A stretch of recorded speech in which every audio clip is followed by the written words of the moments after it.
So ito yung sinasabi ko sa inyo na dito sa first floor, ayan yung fountain, which is dyan daw yung nagpapakita na madre na pugot ang ulo. Kaki, may nakita akong dumaan na Nino. Nandito ba kayo? Ito na naman, mainit na naman. Umiinit yung pakiramdam ko. Matayo yung balahibo ko. Dito yung gato nung may-ari ng hotel dati. Dito niya ginagamot yung mga pasyente niya. And then dito din daw namamatay sa kwarto na ito. Ano pong ito? Guys, nagsalita ng satanas. Hindi ako yan, malayo ako. Mihina yung imip. Kung may demonyo man dito, masamang espiritu, hindi kami natatakot sa inyo.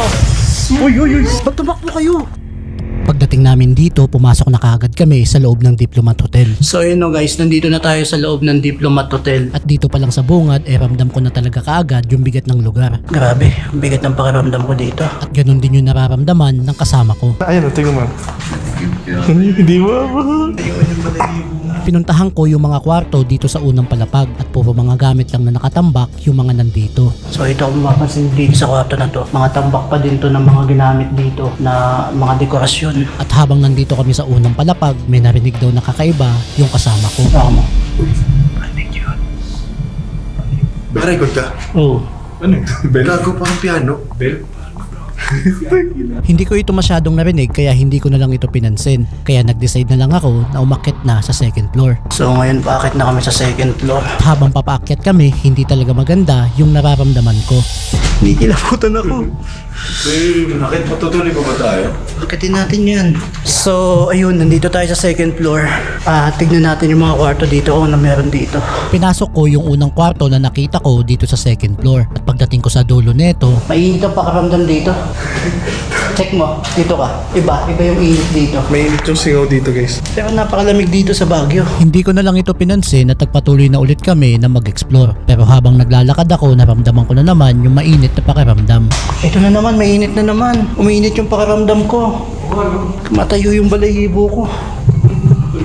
Grabe. Sa patuloy na pag-explore namin ay napadpad naman kami sa kwarto na ito. At ito din daw yung kwarto ng dating may-ari ng hotel. Dito yung kwarto nung may-ari ng hotel dati, which is isa siyang faith healer. Dito niya ginagamot yung mga pasyente niya. And then dito din daw namamatay sa kwarto na ito. Lumabas na kami dito sa kwarto para pumunta naman sa third floor. So ngayon nandito kami sa third floor at pupuntahan namin yung cruise. At nang makarating kami dito, so ngayon nandito na tayo sa pinaka-rooftop na itong Diplomat Hotel. At dito sa pinakataas ay wala namang something. Kumbaga parang dito, nakakikita ko, nararamdaman ko, ito yung pinaka-safe na pwesto dito sa Diplomat Hotel. At kung makikita nyo dito, nandito yung cruise ng Diplomat Hotel. Nag-decide na kami na bumaba para umpisahan ng investigation sa unang palapag. So ngayon bababa na tayo, mag-start tayo ng investigation dun sa baba, dun sa mismong fountain.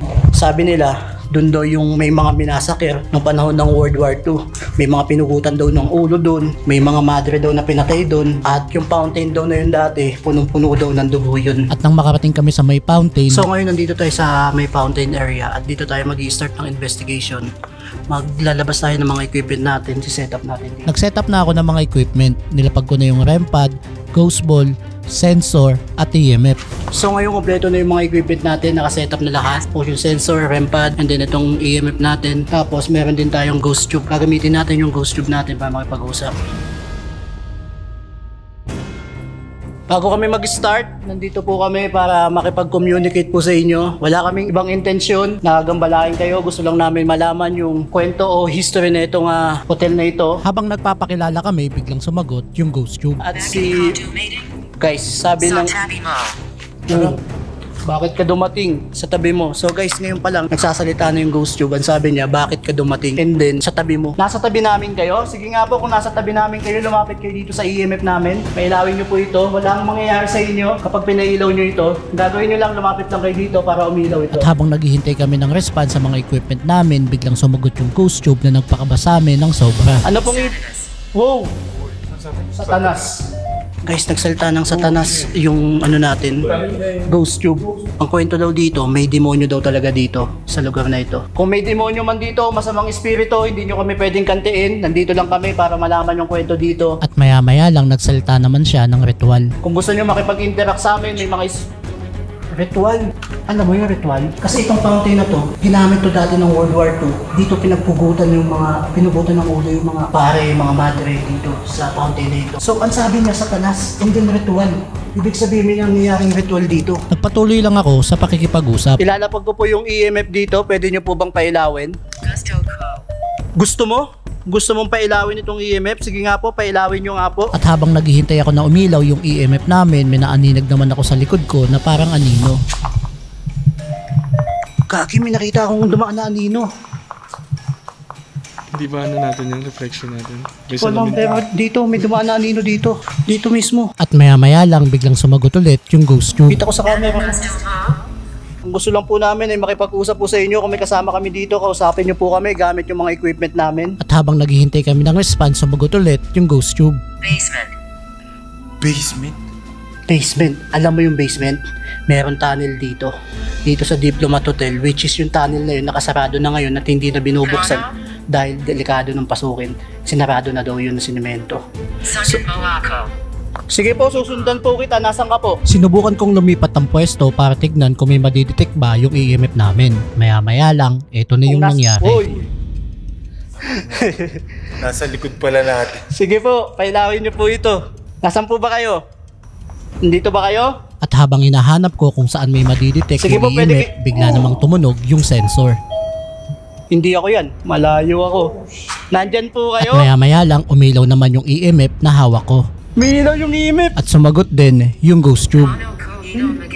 Paano daw kita magagamot? Wala po akong sakit. Hindi niyo po ako kailangan gamutin.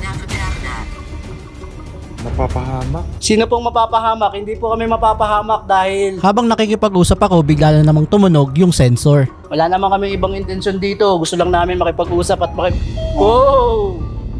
Wala mo lang. At ayaw talaga niyang tumigil sa pagtunog. Ayun. Hey!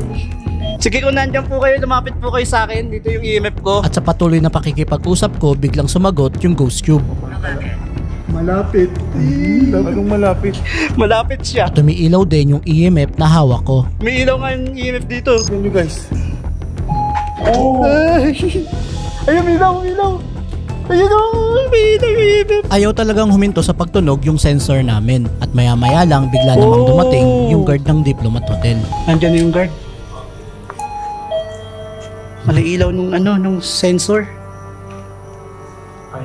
Bigla kaming nalungkot nung dumating yung guard dahil kailangan na daw naming itigil yung ginagawa namin. Saglit Darating na na lang. yung police natin, sir. Ha? Darating na yung Sinubukan pa namin na makipag-usap na baka pwedeng mag-extend pa kahit saglit lang, pero hindi talaga sila pumayag kaya wala kaming nagawa kundi itigil na lang yung investigation na ginagawa namin. So ayun nga guys, as of now hindi na natin matutuloy yung investigation natin, pero isa lang masasabi ko, itong lugar talaga na to ay haunted talaga. May mga nakukuha tayong response gamit ang EMF at yung ghost tube natin, may mga sinasabi silang salita na medyo tumutugma talaga sa mga kwento dito sa lugar na to. So pasensya na kayo, hindi natin matatapos to, hindi tayo makapag-investigate ng matagal, pero promise ko sa inyo, kapag pwede na mag-overnight dito, mag-overnight tayo dito. So yung kita-kits tayo sa susunod na video at paabutin natin to ng 5,000 likes. Pag umabot to ng 5,000 likes, gagawin natin lahat para makapag-overnight tayo dito, kukuha tayo ng permit. Basta mag-overnight tayo dito, paabutin lang natin to ng 5,000 likes. So ayun, tara, kita-kits tayo sa susunod na video.